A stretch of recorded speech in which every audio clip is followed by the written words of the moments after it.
Guys, check out my wiener. This is Mouse. Say hello, Mouse. You know, I've got to laugh just a little bit about this decision.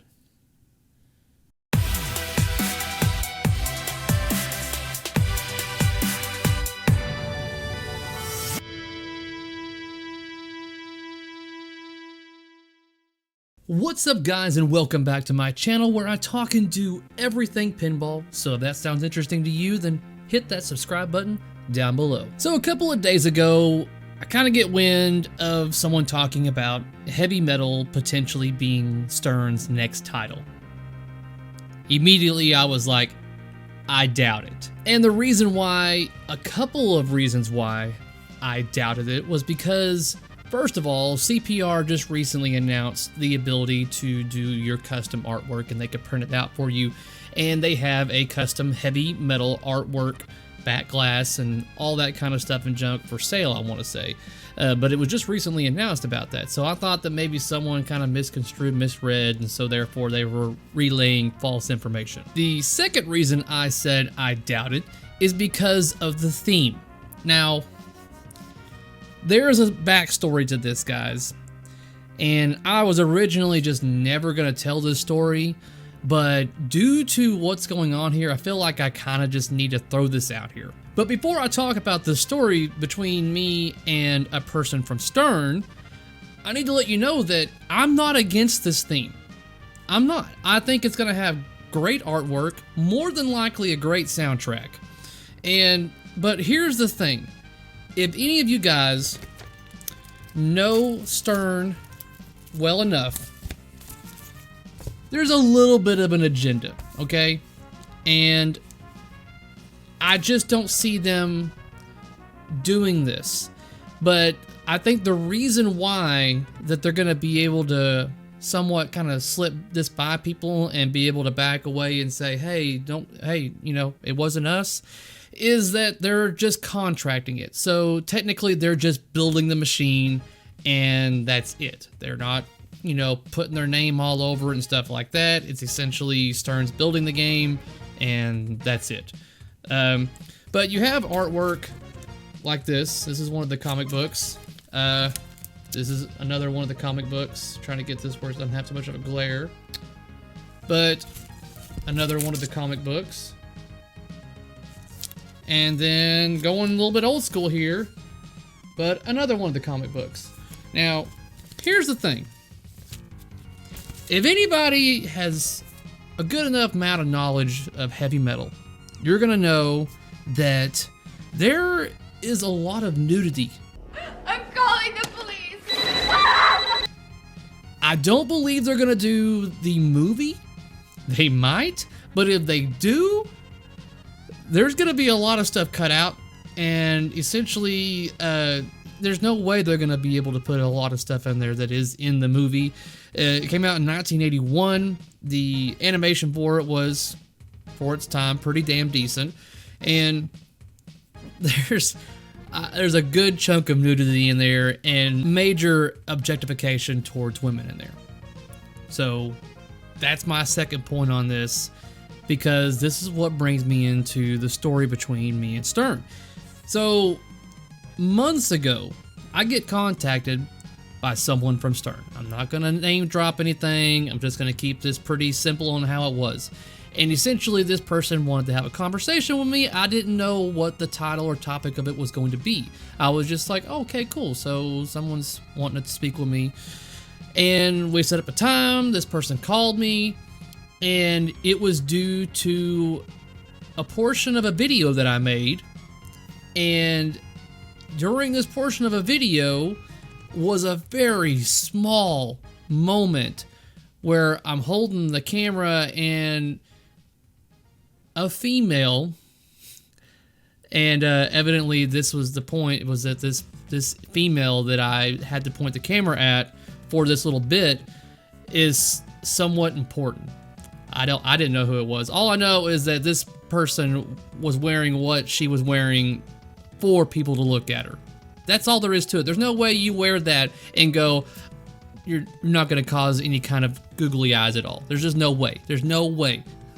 So I made a point in my video to kind of like, hey, wow, did you see that kind of thing? But and they wanted to bring this up to me due to the fact that, you know, they want to get more females into the hobby.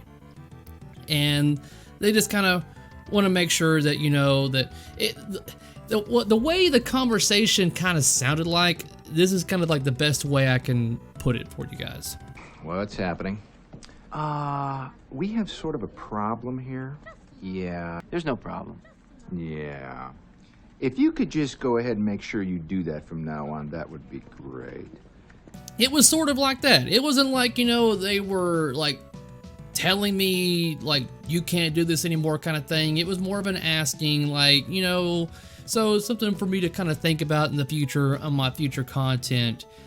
I was like, okay, I thought I was pretty respectful, and trust me, if I really wanted to, I could have gone majorly out into left field on that portion, but no.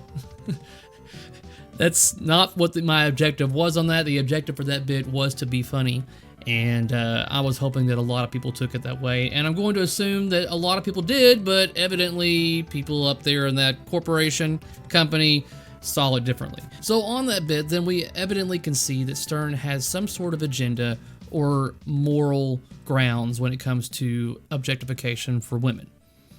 They don't want the lashback, obviously, and stuff like that. They want more of you in the hobby, and I'm completely fine with that. I didn't know there was an issue with that, but I'm guessing there is.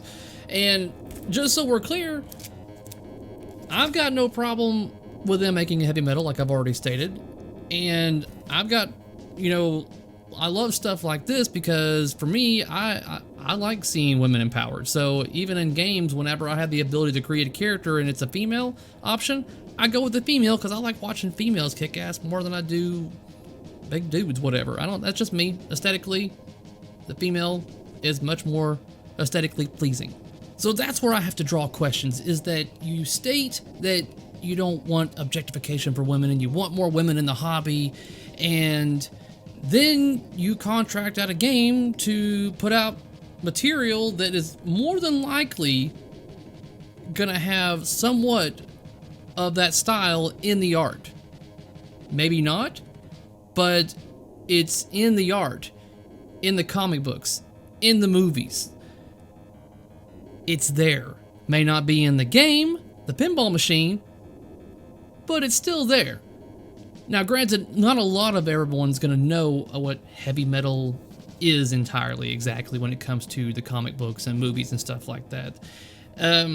So this is definitely going to be a very niche purchase, and that is why they are going to be doing a retheme of the home pin Star Wars that was designed by George Gomez. So that's going to save some money on the contract by basically not having to spend a bunch of money for a whole new design when all they got to do is do a reskin of a current design that they already have. Chances are they had plenty of parts left over, so I'm sure they're happy to get rid of those extra parts. I don't know how many home pins they sold, but probably not very many. So it's obviously not a moral issue. It's just who's going to give us money, that's what we're going to do. And that's been worded by employees there on streams, whether they want to remember they said it or not. But they stated, if you give us enough money, we'll do it. So there you go. I mean, it's not a matter of like, oh, we got morals. It's a matter of, if you pay us the money, we'll do it. If we make money off of it, we'll do it. That's been stated by a couple of different people on streams for pinball. And it's one of those things where I heard it, I listened, and I was like, okay, I'll store that in the Rolodex for later on. And this kind of brings me to my point on that, is that this is what this is, which that's why I find it funny. And that's all I really got to say, guys. I think that the art, like I said, is going to be a major selling point on this. It's going to be a very niche purchase, even smaller than Star Wars. So I don't expect them to do a whole bunch of sales on this, especially since we already know what the design is and layout, if it's just a retheme of a current game. But since it's a contract game, that's gonna be their loophole. It's like, hey, we're just building it. We're just building it, guys. The contents of it, that's off of us. All we do is put it together. They do the rest. So I guess that's the loophole they want to go through. But as long as they're making that money, are we gonna see this game at TPF? I doubt it. because if someone's going to bring it to TPF, it would have to be someone who purchased the game, not Stern themselves. But who knows? We don't really know much what the game's going to look like or anything like that. But if it's going to look like the comic books and the art, I think the art is going to be a major selling point on this if it's done like it is in the comic books. We will see. It's kind of funny, the wife brought up something that was kind of interesting when I told her about this whole ordeal, and it was that she wanted to parallel it to her, you know, basically if she decided to be a Christian book writer, and she was writing all these Christian books and praising Christianity and stuff like that, but then on the side, on the weekends when no one else is looking, she was doing, you know, smut magazines or stuff like that, or smut content for books. That was not my parallel, that was hers, but it is what it is.